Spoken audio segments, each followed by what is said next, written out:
This channel, $1,000,000 Made Easy. We love to run numbers for people. I just got this request. This individual says they're 47 years old. They have 203,000 saved up. And they said due to some circumstances, they're not able to add any of that. They're 47 years old. They want to know where they might be at age 62. So we're going to have 203,000 put in. We'll be looking at the 15-year column since they're currently 47 and are going to go till age 62. So we're going to go ahead and run the numbers. Again, I'm hesitant to do it for much shorter than 25 or 30 years, but in this case, I'm going to run the numbers that he gave me. He's got 15 years. It's going to be a huge variance. These are the actual 15-year returns for last 100 years for each of these different years. Putting in the 203,000, there's actually a scenario there in 1929, because 1929 was so problematic that after 15 years, even though you put 203,000 in, you only have 223,000 to show for it.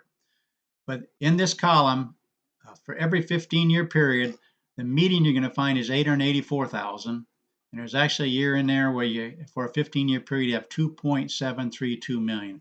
But this is the actual breakdown. 91% of the time, you'd have over 400,000 in this column. 71% color-coded in blue, you'd have over 600,000.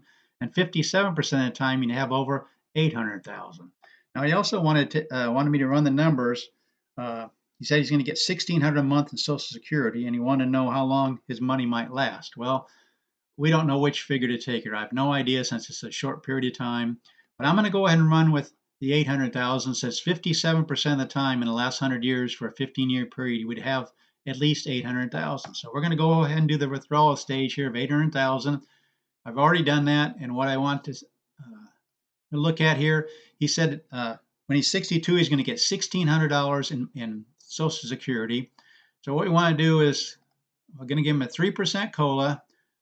So that 45, I just ran it at 4,500 because we don't know what the expenses are going to be, and he didn't give me a number, so I'm just running at 4,500.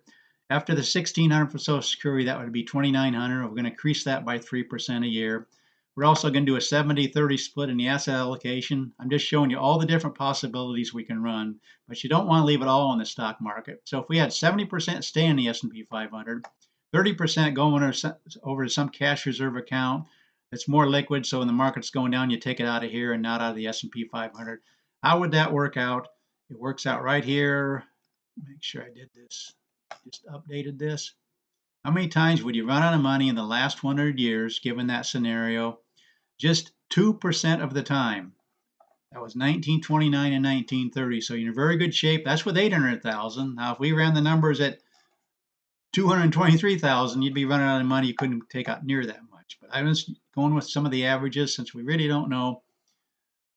Let's go ahead and go with 5,000. So you need 5,000 a month in 15 years. Again, this is 15 years from now. Then you'd be getting, you need 3,400 out of your nest egg because you're still getting your 1,600 from Social Security. That's what he's planning on. Let's go ahead and update this. See how many times the last 100 years with these kind of numbers you would have run out of money.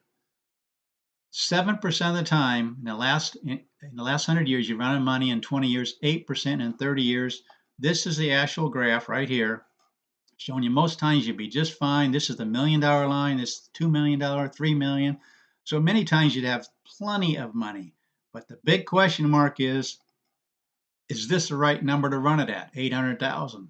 What if I ran it at 400,000? What if I ran it at 600,000? Let's just do one more thing. Let's do 400,000. Let's go back to the 4,500. This just shows you all kinds of variables that we can use. But in this case, I don't know. He didn't tell me what his expenses might be. And you're just going to run out of money. There's going to be no hope if you only have 400,000 trying to take out 4,500 a month, even though you're getting 1,600 from Social Security, because you just knock this S&P down too fast and it's gone. If we leave it all in the S&P 500, believe it or not, it lasts a little bit longer. Let's just show you. Still lose half the time you run out of money. So again, it all depends in the accumulation stage what this 203,000 grows to. And since nobody really knows what the next 15 years is, usually if you have at least 30 years to accumulate, then it kind of goes back to the normal. It kind of goes back to the normal what you have over a 30-year period. But you could catch a bad decade. You could catch a really good decade like the 80s and the 90s. And then these numbers would be more in the range of 800,000 to a million to 2 million, 1.4 million. You can see the numbers going down through here, but nobody knows what the next 15 years is. But you carry it out for a longer period of time and it returns to the norm. That's what they call it. But that's what we do on this channel. We run numbers for people. I love to do it. If you want me to run numbers for you, just give me your beginning balance, your right here, your beginning balance, your monthly contribution, and your desired increase, and we'll go ahead and run the numbers. And like I said right here, it's best if we have 30 or more years, especially more than 20, because you just run it for 15 years. You do not know what the next 15 years, you could run into a really bad decade like the 30s or the 70s or the 2000s. That's what we do on this channel. Please consider subscribing. Please tell your friends about this channel. Let them know there's a channel out there that will run numbers for them. And thanks for watching.